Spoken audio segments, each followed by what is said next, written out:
As estrelas parecem ser eternas, mas não são. Elas nascem, vivem e morrem. Até mesmo o Sol, que é uma estrela e não das maiores, um dia também vai acabar. Um dia daqui a 5 bilhões de anos. Com telescópios poderosos e a ajuda de observatórios espaciais, os astrônomos conseguem ver as transformações das estrelas e descobriram, entre outras coisas, que quando olhamos para o céu, uma parte das estrelas que vemos já morreram há muito tempo. A sua distância de nós era tão grande que, quando a luz que emitiram chega até aqui, elas mesmas já não existem. As estrelas nascem, ou seja, se formam, quando uma enorme nuvem de gás começa a se concentrar, ficando cada vez menor e mais quente. As partes mais externas da nuvem começam então a cair em direção ao centro.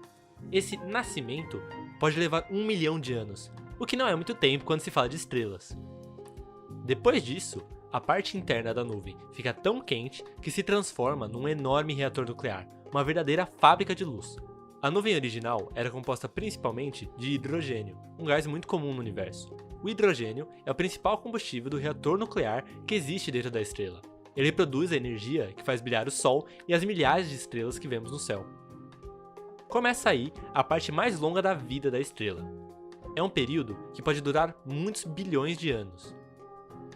Depois desse tempo, o combustível acaba e a estrela começa a morrer. Ela ainda pode usar outros combustíveis, como o hélio, mas isso só aumenta um pouquinho a vida das estrelas. Mas existe uma diferença. As estrelas não morrem todas do mesmo jeito, nem a duração da vida é a mesma para todas elas. As maiores e mais pesadas gastam mais rapidamente seu combustível e por isso duram muito menos, apenas alguns milhões de anos. Assim, dependendo da quantidade de massa que tem, as estrelas podem morrer de 3 maneiras diferentes.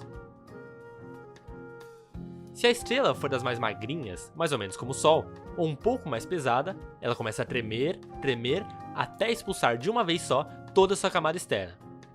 Podemos observar essa camada se espalhando lentamente pelo espaço, aumentando cada vez mais de tamanho e adquirindo um brilho intenso.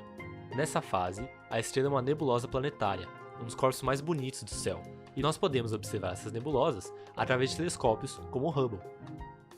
Enquanto isso, a parte interna da estrela vai ficando cada vez menor. Primeiro, ela é uma estrela central da nebulosa planetária. Depois, transforma-se numa anã branca, uma estrelinha quente e muito densa, a ponto de que uma colher cheia do material que forma essa estrela pesaria algumas toneladas. Sem combustível, a anã branca vai esfriando aos poucos, até se transformar em anã negra, que é uma espécie de cinza de estrelas. A anã negra é pequena e praticamente invisível. Os restos de objetos muito menores que o Sol e que nem chegam a ser estrelas são chamados de anãs marrons. Se a estrela for mais pesada, digamos 8 vezes mais pesada que o Sol, sua morte é mais violenta e espetacular. Esgotado o combustível, ela também fica instável e sofre as mesmas tremedeiras que as outras, mas a matéria é tanta que a queda sobre o núcleo é muito violenta. A estrela pode até acabar explodindo, formando uma supernova. A parte externa é expulsa violentamente para o espaço, enquanto a parte interna, o núcleo, fica tão pequena e densa que uma colherinha desse material pesaria milhões de toneladas. Esse núcleo é chamado estrela de nêutrons.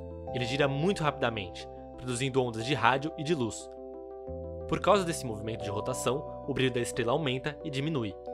Essa fonte de luz intermitente é conhecida pelo nome de pulsar.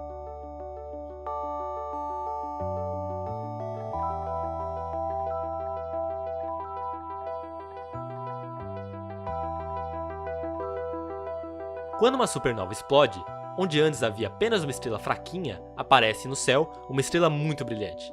Esse fenômeno é raro, pois não são tantas as estrelas massivas. Por isso, os astrônomos estão sempre esperando ansiosamente por uma explosão dessas.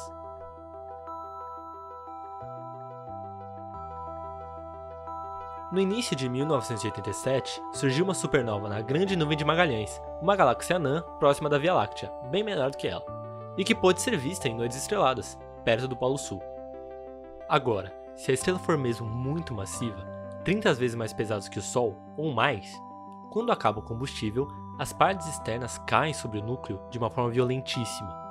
Na verdade, a atração em direção ao núcleo é tão forte que nada consegue escapar, nem mesmo a luz.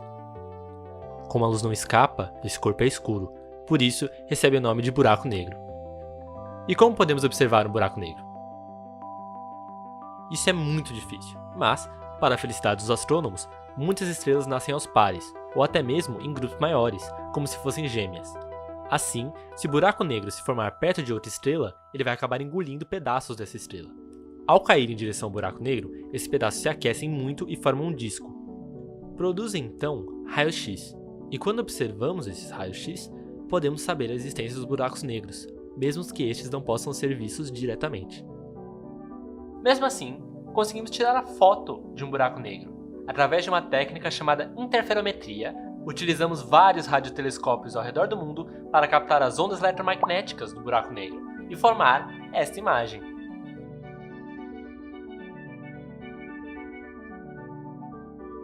Já sabemos o que acontece com estrelas com uma massa parecida com o Sol, um pouco maior que o Sol e muito maior que o Sol.